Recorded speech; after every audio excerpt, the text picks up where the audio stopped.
Senator Mushtaq ने कैसे पूरे निज़ाम को दीवार के साथ लगा दिया। सेनेटर मुश्ताक खुद एहतजाज करने के लिए जब जब डी चौक में आते थे या जब जब वो इस्लामाबाद प्रेस क्लब के बाहर एहतजाज करने के लिए पहुंचते थे तो उन्हें और उनके साथियों को गिरफ्तार किया जाता था, उनकी फैमिली को गिरफ्तार किया जाता था, उनके घर की खवातीन तक को गिरफ्तार कर लिया जाता था। सेनेटर मुश्ताक को कभी एहतजाज की इजाजत नहीं दी गई इसराइल के खिलाफ या फलस्तीन के हक में। और आज वो मर्द मुजाहिद वहां गजा में इसराइली फौज के हाथों गिरफ्तार हो गया और उसके हक में जब लोग निकले तो किसी की जरूरत भी नहीं हुई आज रोकने की। वजह क्या है कि पूरे निजाम को उस आदमी ने दीवार के साथ लगा दिया।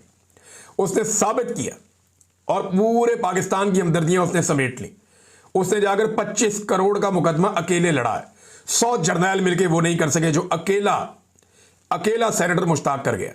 अगर कोई अवार्ड देना है तो इन जैसे लोगों को देना है, कोई निशाने हैदर देना है तो इसको दो, जो जानते बूझते हुए अपनी जान को हलाकत में डाल के वहां पहुंच गया, शहादत की ख्वाहिश लिए हुए, जहां पे जाने के आप सिर्फ ताने देते हैं लोगों को।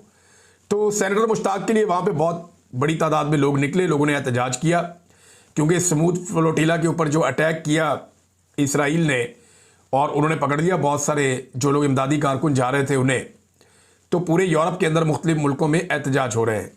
इटली में, स्पेन में, जर्मनी में, फ्रांस में, कई मुल्कों में, यूनान में, बहुत सारे मुल्कों में एहतजाज हो रहे हैं। उसके अलावा तुर्की में बड़ा एहतजाज हुआ, पाकिस्तान में एहतजाज हो रहा है